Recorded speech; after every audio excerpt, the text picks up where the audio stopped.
Pakistan cricket board ने एक media release जारी की और उस मीडिया रिलीज के अंदर उन्होंने जो है वाज़े बता दिया कि शाहीन शाह अफरीदी, बाबर आजम और मोहम्मद रिजवान को जो है ग्लोबल टी20 कनाडा के लिए एनओसी जारी नहीं किया जा रहा। और उसकी जो वजह उन्होंने बताई है उसके अंदर वो ये है कि उन्होंने कहा ये जो कैलेंडर ईयर अब स्टार्ट हो चुका है उसके अंदर पाकिस्तान क्रिकेट टीम ने गालिबन 9 टेस्ट मैचेस खेलने हैं, 14 के करीब ओडीआईज खेलने हैं और 9 ही टी20 आईज खेलने हैं। तो इस पूरे कैलेंडर को मद्देनजर रखते हुए, प्लेयर्स की फिटनेस को मद्देनजर रखते हुए और उनकी मेंटल हेल्थ को भी मद्देनजर रखते हुए पाकिस्तान क्रिकेट बोर्ड ने जो है इन प्लेयर्स को एनओसी जारी करने से इनकार कर दिया है। और इससे कबल ही नसीम शाह के लिए भी जो एनओसी था उसको डिक्लाइन कर दिया गया था पाकिस्तान क्रिकेट बोर्ड की जानिब से। और मेरी नज़र में ये पाकिस्तान क्रिकेट बोर्ड के कुछ अच्छे फैसलों में से एक अच्छा फैसला है, क्योंकि जिस तरह क्रिकेट हो रही है, जितनी ज़्यादा क्रिकेट हो रही है,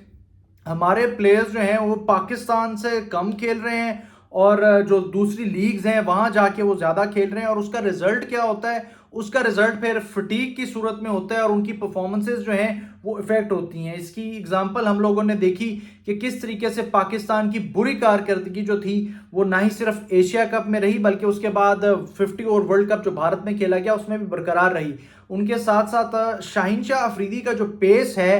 वो कितना कम हो गया है, ये अगर कोई उनकी क्रिकेट को फॉलो कर रहा होगा तो उनको पता चल चुका होगा। अब वो गालिबन 120 से लेके 135 बल्कि 130 के अंदर जो है ज्यादातर बॉल करते हैं। कोई बहुत ही कम दफा होता है कि वो किसी तरीके से 140 टच कर जाएं, लेकिन कंसिस्टेंट जो है वो बॉलिंग नहीं कर सकते। उसके अलावा उनके पास खास तौर पे रेड बॉल की बात हो रही है, कोई स्किल्स नहीं रहे, स्विंग जो है वो भी प्रॉपर नहीं रह चुका। साथ में यॉर्कर जो है उसके ऊपर उस तरह काम नहीं किया जाता क्योंकि पेस इतनी गिर चुकी है। अगर यॉर्कर बॉल करने की कोशिश भी करते हैं तो बॉल जो है वो जरा आगे पिच हो जाता है। सिमिलरली रिवर्स स्विंग जो है वो अभी उस तरीके से नहीं सीख पाए, हालांकि इनको सीख जाना चाहिए था, लेकिन अनफॉर्चुनेट है। सिमिलरली ये सिर्फ और सिर्फ शाहीन शाह तक महदूद नहीं है, आप बाकी जितने भी ये प्लेयर्स हैं, दीगर प्लेयर्स हैं, इनकी परफॉर्मेंसेस भी देख सकते हैं। बाबर आजम की कारकर्दगी ऑस्ट्रेलिया के टेस्ट मैचेस में क्या थी वो सबके सामने है। सिमिलरली मोहम्मद रिजवान की जो परफॉर्मेंसेस हैं वो, और ये सिर्फ टेस्ट मैचेस नहीं, ये ओवरऑल परफॉर्मेंसेस की बात हो रही है। क्योंकि फिर जब आप फटीग हो जाती है आपको, क्योंकि आपने इंटरनेशनल क्रिकेट भी खेलनी है, आपने लीग क्रिकेट भी खेलनी है, और खास तौर पे ये जो तीनों प्लेयर्स हैं ये पाकिस्तान के लिए तीनों फॉर्मेट्स खेलते हैं, चाहे वो टेस्ट हो, ओडीआई हो या फिर टी20 आई हो। तो मेरी नज़र में तो इस इकदाम को पीसीबी के जितना भी सराहाया जाए वो कम है। लेकिन कुछ लोग जो हैं सोशल मीडिया के ऊपर और मीडिया चैनल्स के ऊपर जो है वो बैठ के ये गुफ्तगू कर रहे हैं जी कि अगर पाकिस्तान के ये प्लेयर्स जो हैं दूसरी लीग्स खेलने के लिए नहीं जाएंगे, चाहे वो द 100 लीग हो इंग्लैंड के अंदर या फिर ये डिफरेंट और लीग्स हो, तो फिर क्या दूसरे मुल्कों के जो प्लेयर्स हैं क्या वो पाकिस्तान में आके पाकिस्तान सुपर लीग खेलेंगे या नहीं? इस टाइम ये सवाल नहीं है कि पाकिस्तान सुपर लीग खेलेंगे या हम लोग उधर जाएंगे, हमारे प्लेयर्स या वो यहाँ पे आके खेलेंगे। सबसे इंपॉर्टेंट चीज है कि पाकिस्तान के लिए हमारे प्लेयर्स खेलने के लिए फिट हैं या नहीं। मतलब आप खुद सोचें कि किस तरीके से हमारे प्लेयर्स जो हैं वो दीगर लीग्स खेलते रहे और वो जानते थे कि उनके उस ईयर के अंदर जो है वर्ल्ड कप होना है। खुदा ना खास्ता किसी प्लेयर को कोई इंजरी हो सकती थी, चले इनको इंजरी नहीं हुई, एक अच्छी बात है कि हमारे किसी प्लेयर को इंजरी नहीं हुई, लेकिन उनकी चाहे बॉलिंग स्पीड्स हों वो उससे जो है वो मुतासर हुई हैं। खास तौर पे फास्ट बॉलर्स के लिए मैं बात कर रहा हूं कि फास्ट बॉलर्स को तो बहुत ही एहतियात से खेलना चाहिए। हारिस रऊफ क्योंकि टेस्ट मैचेस नहीं खेलना चाहते थे, वो सारी लीग्स क्योंकि उनकी प्रेफरेंस जो है वो ज़्यादातर टी20 आई क्रिकेट है, 50 ओवर क्रिकेट भी शायद उस तरीके से नहीं है, और हमने उनकी भी कारकर्दगी देखी है 50 ओवर क्रिकेट के अंदर। वैसे तो टी20 आई क्रिकेट के अंदर भी पाकिस्तान की सारे इन प्लेयर्स की, बॉलर्स की कोई अच्छी कारकर्दगी नहीं रही, लेकिन उसके बावजूद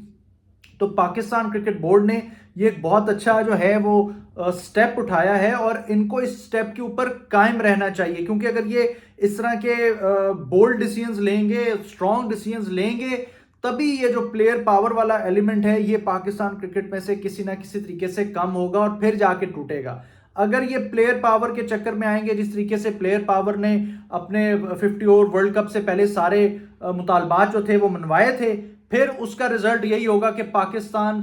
टीम की जो परफॉर्मेंस है वो भाड़ में चली जाएगी, क्योंकि जिस तरह की मीडिया रिपोर्ट्स आती रही कि जी फिटनेस को पाकिस्तान क्रिकेट टीम ने कॉम्प्रोमाइज किया, उस टाइम के कप्तान ने और उस टाइम के जो कोच थे उन्होंने कहा जी कि फिटनेस जो है वो मैटर नहीं करती, और ये चीज़ मोहम्मद हफीज़ जो है मीडिया के अंदर आकर बोल चुके हैं कि